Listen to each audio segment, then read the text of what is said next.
Боевые действия против запрещенной в Российской Федерации организации ИЛ в Сирии и на севере Ирака подвергли сомнению репутацию многих разрекламированных видов бронированной техники. Наиболее серьезные потери понесли американские «Абрамсы». Иракской армии было передано почти 1,5 сотни этих машин модификации М1А1. В ходе боев за Мосул и северные провинции иракцы потеряли более половины танков, и не менее 10 из них было захвачено террористами.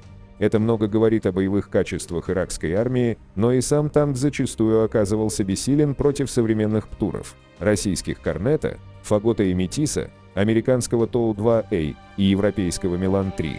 Вторым по количеству потерь числится не менее знаменитый Леопард-2 в модификации 2А4, находящийся на вооружении турецкой армии. Черным днем бронированной немецкой «Кошки» стало 21 декабря 2016 года, когда в ходе сражений за Эльбаб турки потеряли сразу 10 Лео-2. И хотя эта модификация далеко не нова, но вид сгоревших «Леопардов», которые долго считались неуязвимыми и лучшими в мире, привнес некоторое уныние в ряды поклонников этой прекрасной боевой машины.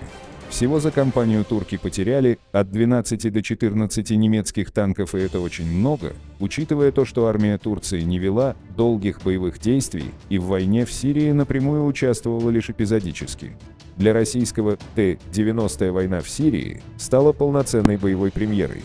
В начале октября 2015 года несколько танков Т-90А вооруженных сил РФ прибыли в Хмеймим для обороны авиабазы. Еще 30 машин были поставлены Сирии и принимали участие во всех крупных операциях армии Асада. Сирийцы получили более старые модификации еще из первых серий 90-х. Но и они оказались вполне боеспособными, даже при наличии в рядах боевиков таких мощных противотанковых средств, как американский ПТУР BGM-71 ТОУ. В Алеппо сирийские Т-90 осуществляли огневую поддержку наступающим войскам и регулярно оказывались в самых горячих местах, однако потерь танков российского производства зафиксировано не было. Их участие в наступлении зимой 2016 года немало поспособствовало тому, что в конце декабря город, 4 года удерживаемый незаконными формированиями, был, наконец, взят сирийской армией. Одним из первых документальных свидетельств участия Т-90 в боевых действиях стал знаменитый ролик на ресурсе группировки СА, которую поддерживают и снабжают западные страны. Его легко можно найти в сети. Кадры зафиксировали прямое попадание в сирийский 90-й ракетой американского ПТУРа. Танк был подбит, но сработала динамическая защита, что спасло жизнь сирийскому экипажу, злостно нарушавшему, кстати, все правила эксплуатации, и минимизировало ущерб.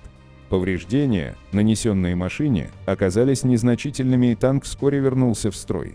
За 5 лет интенсивных боев было безвозвратно потеряно, по разным данным, от 3 до 6 машин. 2 Т-90 захватили боевики, но воспользоваться ими толком они так и не сумели. Один из танков был отбит сирийской армией, второй уничтожен в ходе небольшой спецоперации. В целом, у машины были очень хорошие отзывы, да и статистика говорит сама за себя. 5 лет успешного применения в бойне, где счет сожженной техники идет на сотни, а мощные ПТУРы есть у каждой небольшой группы боевиков, дорогого стоит. И разговоры о том, что Т-90 новее иракских «Абрамсов» и турецких «Леопардов», как говорится, в пользу бедных. Машины, состоящие на вооружении правительственных войск Сирии, имеют 1992 год выпуска. Успех Т-90 в Сирии признали многие западные эксперты, в том числе те, кто пророчил российским танкам гибель в ходе 2-3 месяцев активных боевых действий. К примеру, чешский военный историк и исследователь Якуб Яновский, главный военный консультант одиозной антироссийской конторы Bellingcat, нехотя признал, что дебют 90-х оказался более успешным, чем применение других основных танков и по соотношению потерь, и по боевой эффективности.